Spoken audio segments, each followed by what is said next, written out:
Shanghai के लिनफैंग coffin shop में जियाहाओ का भाई बचपन से उनके चाचा की तरह रहा है। जियाहाओ लिए 10 मिलियन की बचत कर ली थी, लेकिन जब उन्होंने वह घर हासिल किया तो पाया कि उसका क्षेत्रफल सिर्फ 0.84 वर्ग मीटर था और कीमत थी 298। जेल जैसे हालात में जियाहाओ हर रात एक बड़े झींगे की तरह सिकुड़कर सोते थे। वह इसे और बर्दाश्त नहीं कर पाए और बदलाव की ठान ली। सबसे पहले उन्होंने पुरानी खिड़की को हटाया, स्टील कवर और 2 फ्रेम्स को बाहर की ओर फैलाकर कई कॉलम वेल्ड किए। यह अब ताइशान की तरह मजबूत लगने लगा। फिर उन्होंने अपने दूध पीते बच्चे के आईने की तरह नाजुक सपनों को दीवार पर मजबूती से फ्रेम किया ताकि वह किसी शरारती बच्चे की तरह डोल न जाए। इस बदलाव ने बदसूरत बत्तख को एक सुंदर सफेद हंस में बदल दिया। जियाहाओ ने अपनी अलमारी को कपड़ों और एक्सेसरीज से भरा ताकि अलमारी बन जाती। नीचे के हिस्से में उन्होंने पुराने गद्दे रखे और ऊपर वो कपड़े टांगे जो वो अक्सर पहनते थे। कबर्ड के पास एक सॉकेट स्विच लगाया गया जिससे बिस्तर पर लेटे हुए फोन चार्ज करना आसान हो गया। दरवाजे को बाहर की ओर खुलने के लिए डिजाइन किया गया ताकि ज्यादा जगह न घेरे। दरवाजे के पीछे उन्होंने अपने अंडरवियर और मोजे व्यवस्थित किए और हुक्स लगाए जहां वो चाबियां और बैग टांगते हैं। तीनों ओर छोटी अलमारियां बनाई गईं जिन पर इंडक्शन कुकटॉप और आयरन पॉट रखा गया। ऊपर के हिस्से में उन्होंने तेल, नमक, मसाले और टॉयलेट आइटम स्टोर करने के लिए ताओबाओ से खरीदी गई चीजों को व्यवस्थित किया। एक हिडन वाटर टैंक और वॉल माउंटेड टॉयलेट भी लगाया गया जो जगह के अनुसार बिल्कुल फिट बैठा। जियाहाओ ने एक सक्शन शॉवर, कांच के दरवाजे और पार्टीशन के साथ मिनी शावर एरिया भी बनाया। उन्होंने टॉयलेट सीट को सॉफ्ट कुशन के साथ आरामदायक बनाया ताकि अगर कभी गर्लफ्रेंड आए तो वह भी आराम से लेट सके। खिड़कियों को फिर से इंस्टॉल किया गया ताकि ठंडी हवा अंदर न आए और नींद में कोई खलल न हो। उन्होंने अपने माता पिता को घर की छत वापस लौटाने की सलाह भी दी। अगर भूख लगे तो वहीं बैठकर पूरा खाना खाया जा सकता है। टेबल का इस्तेमाल बहुत कम होता है और खड़ा करने पर वह कोई जगह नहीं लेती। जियाहाओ ने एक प्रोजेक्टर भी लगाया है ताकि वह बेड पर लेटे लेटे फिल्मों का आनंद उठा सके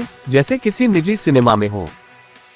शंघाई के लिनफैंग कॉफिन शॉप में जियाहाओ का भाई बचपन से उनके चाचा की तरह रहा है। जियाहाओ लिए 10 मिलियन की बचत कर ली थी, लेकिन जब उन्होंने वह घर हासिल किया तो पाया कि उसका क्षेत्रफल सिर्फ 0.84 वर्ग मीटर था और कीमत थी 298। जेल जैसे हालात में जियाहाओ हर रात एक बड़े झींगे की तरह सिकुड़कर सोते थे। वह इसे और बर्दाश्त नहीं कर पाए और बदलाव की ठान ली। सबसे पहले उन्होंने पुरानी खिड़की को हटाया, स्टील कवर और 2 फ्रेम्स को बाहर की ओर फैलाकर कई कॉलम वेल्ड किए। यह अब ताइशान की तरह मजबूत लगने लगा। फिर उन्होंने अपने दूध पीते बच्चे के आईने की तरह नाजुक सपनों को दीवार पर मजबूती से फ्रेम किया ताकि वह किसी शरारती बच्चे की तरह डोल न जाए। इस बदलाव ने बदसूरत बत्तख को एक सुंदर सफेद हंस में बदल दिया। जियाहाओ ने अपनी अलमारी को कपड़ों और एक्सेसरीज से भरा ताकि अलमारी बन जाती। नीचे के हिस्से में उन्होंने पुराने गद्दे रखे और ऊपर वो कपड़े टांगे जो वो अक्सर पहनते थे। कबर्ड के पास एक सॉकेट स्विच लगाया गया जिससे बिस्तर पर लेटे हुए फोन चार्ज करना आसान हो गया। दरवाजे को बाहर की ओर खुलने के लिए डिजाइन किया गया ताकि ज्यादा